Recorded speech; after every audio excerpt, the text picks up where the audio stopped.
Welcome to Renu's kitchen. இன்றைக்கி நம்ம பார்க்க போகிற ரெசிபி என்னென்னா கோவக்காய் ஃப்ரை. பார்க்கலாங்களா? ஸ்டார்ட் பண்ணலாம். ஸ்டவ் ஆன் பண்ணி வானல் வச்சிட்டேன். இப்போ தேவையான அளவு நான் கடலை எண்ணெய் யூஸ் பண்ணுறேன். நீங்கள் நல்லெண்ணெய் யூஸ் பண்ணாலும் பண்ணிக்கலாம், ரீஃபைண்ட் ஆயில் யூஸ் பண்ணிக்கலாம், அது உங்கள் விருப்பம். எண்ணெய் காயணும் கொஞ்சம் நேரம்.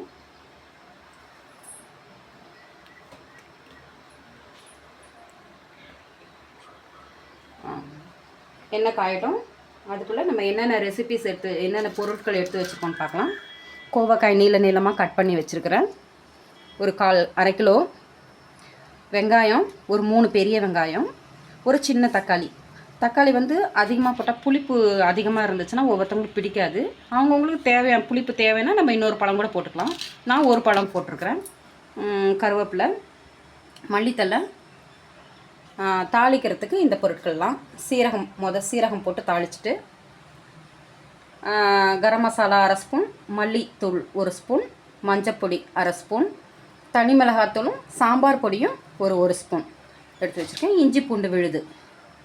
இது உப்பு, தேவையான அளவு உப்பு. எண்ணெய் காயுது.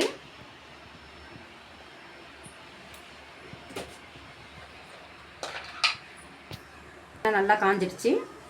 இப்போ கொஞ்சமாக சீரகம் எடுத்து போட்டுக்கலாம். 1/4 ஸ்பூன் சீரகம்,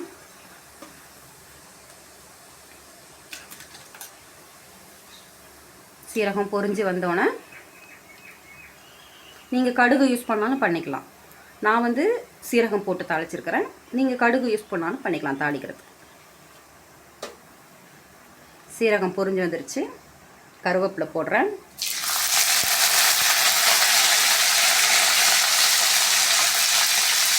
பொரிஞ்சதும் வெங்காயம், அடுத்தது வெங்காயம் போடும். லைட்டாக வதக்கிக்கலாம்.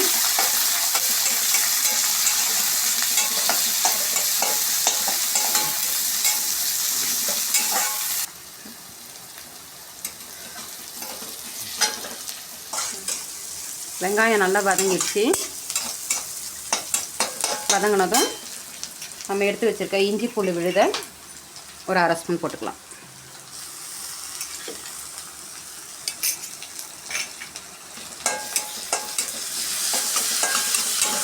கொஞ்சம் வதங்கினதும் நம்ம கட் பண்ணி வச்சுருந்த தக்காளியை பழத்தை போட்டுக்கலாம்.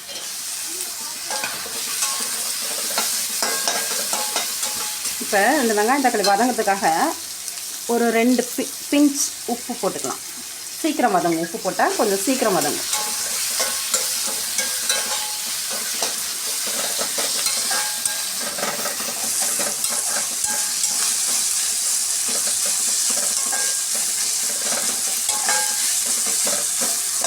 தக்காளி இதுவும் வதங்கினதுக்கப்புறம் நம்ம கொஞ்சமாக பெருங்காயம் சேர்த்துக்கலாம். பெருங்காயம் சேர்த்துட்டு கோவக்காயை ஆட் பண்ணிடலாம்.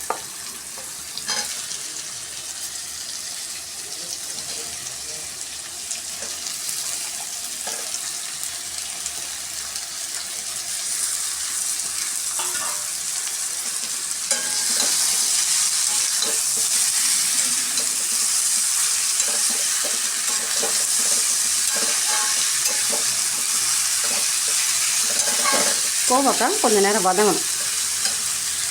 காய் சேர்த்ததுக்கப்புறம் இன்னும் கொஞ்சம் உப்பு ஆட் பண்ணிக்கலாம். கொஞ்சம் சீக்கிரம் வதங்கும் அதுக்காக.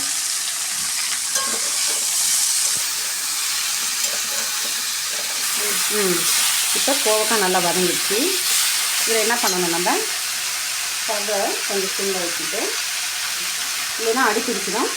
கொஞ்சம் சிம்மில் வச்சுட்டு தேவையான அளவு மஞ்சத்தூள் ஒரு 1/4 ஸ்பூன், மிளகாத்தூளும் தனி மிளகாத்தூளும் சாம்பார் பொடியும் சேர்த்து நான் எடுத்து வச்சுருக்கேன். ஒரு 1.25 ஸ்பூன் எடுத்து வச்சுருக்கிறேன். உங்களுக்கு காரத்துக்கு தேவை எவ்வளவோ நீங்கள் போட்டுக்கலாம். நான் 1.25 ஸ்பூன் எடுத்து வச்சுருக்கிறேன். மல்லித்தூள் ஒரு ஸ்பூன் எடுத்து வச்சுருக்கேன்.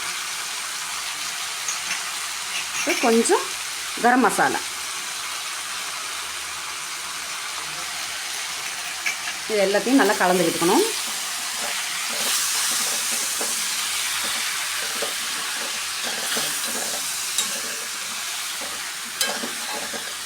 அந்த மிளகாத்தூளோட பச்சை வாசம் போகிற வரைக்கும் கொஞ்சம் கலந்து விட்டுக்கணும்.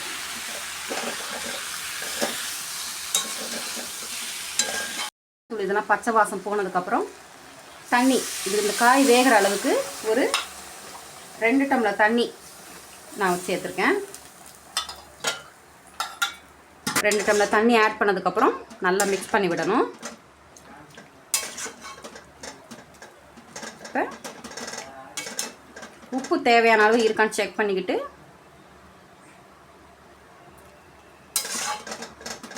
வேணும்னா நீங்கள் இப்போ போட்டுக்கலாம்.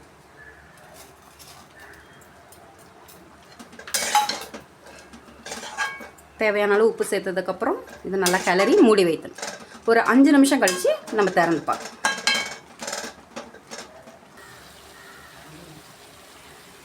இப்போ கோவக்காய் நல்லா வெந்துடுச்சு. இப்போ இதை கொஞ்சம் நம்ம நல்லா ஃப்ரை பண்ணணும். அதுக்கு கொஞ்சமாக ஆயில் விட்டு திருப்பி ஒரு 5 நிமிடம் நம்ம வேக விடணும். கொஞ்சமாக ஆயில் விட்டுக்குங்க. ஒரு 2 ஸ்பூன் விட்டுக்கலாம்.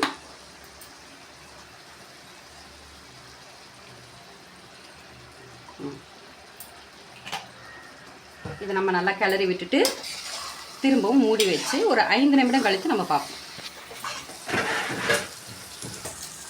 நம்ம ஆயில் ஊற்றி இங்கே பாருங்கள், நல்லா எண்ணெய் அப்படியே மிதந்து வருது பாருங்கள், ஃப்ரை ஆகிட்டு தெரியுதுங்களா? நல்லா அங்கே பாருங்கள், எண்ணெய் அப்படியே நல்லா இதாகுது.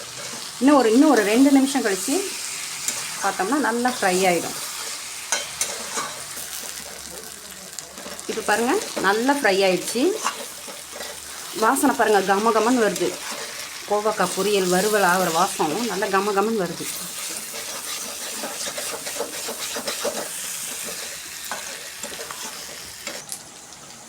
கோவக்காய் ஃப்ரை ரெடி ஆயிடுச்சு. இதை சாப்பிட்டு பாருங்கள். அடுத்த வீடியோவில் நம்ம புது ரெசிபியோடு சந்திப்போம்.